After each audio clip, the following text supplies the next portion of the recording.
Ramayampet municipal పట్టణంలో Medak parliament ఎన్నికల ప్రచారంలో భాగంగా మెదక్ బీజేపీ పార్లమెంట్ అభ్యర్థి రఘునందనరావు పట్టణ పురవీధుల గుండా భారీ ర్యాలీ నిర్వహించారు.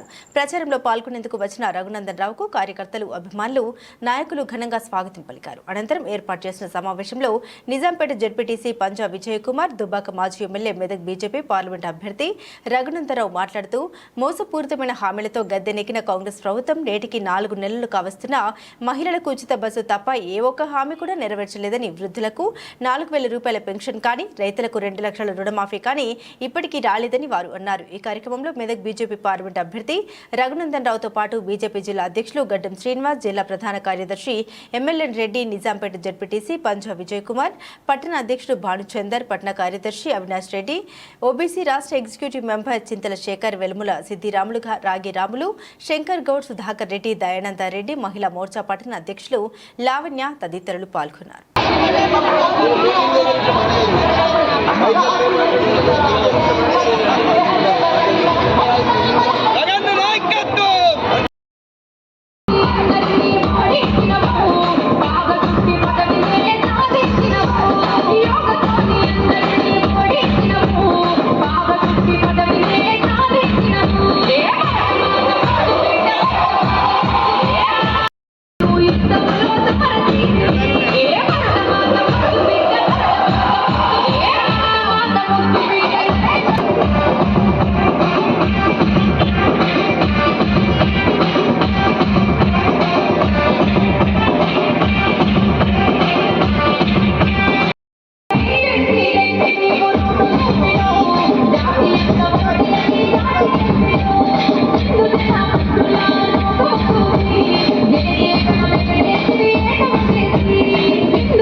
మాట్లాడినాను. భారత ప్రభుత్వం, నరేంద్ర మోడీ గారి సర్కార్ సబ్కా సాత్ సబ్కా వికాస్ అని పేద ప్రజలకు బాత్రూమ్ ఇచ్చిన, పేద ప్రజలకు 5 కిలోల బియ్యం ఇచ్చిన, పేద ప్రజలకు కరోనా వ్యాక్సిన్ ఫ్రీగా ఇచ్చిన, మీరంతా సల్లంగా ఉండాలని, ఈ దేశం బాగుండాలని కోరుకునేటువంటి పార్టీ పువ్వు గుర్తు పార్టీ, నరేంద్ర మోడీ గారి పార్టీ.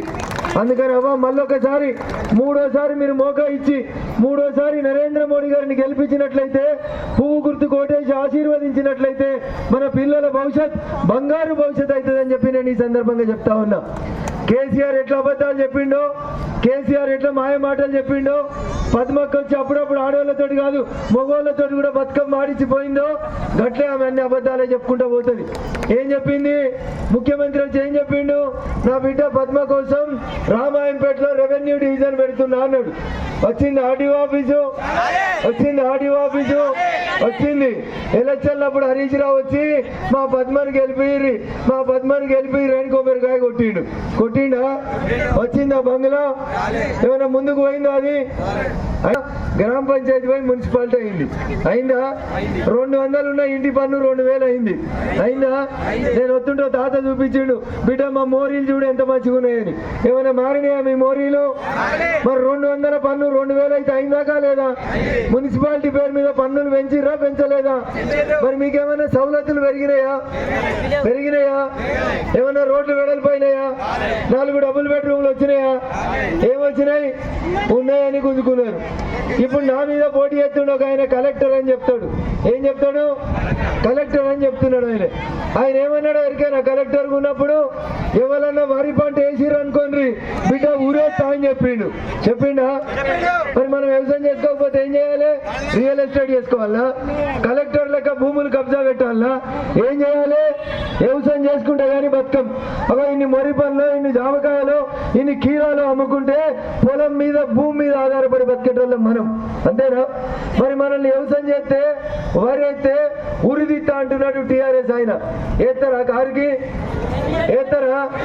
హరీష్ రావు వచ్చి నంగనాసి ముచ్చట్లు చెప్తున్నాడు. ఇచ్చిండు ఎవరికెళ్ళి ఇంట్లోకెళ్ళి ఇచ్చిండా? ఇప్పుడు వస్తలేవా?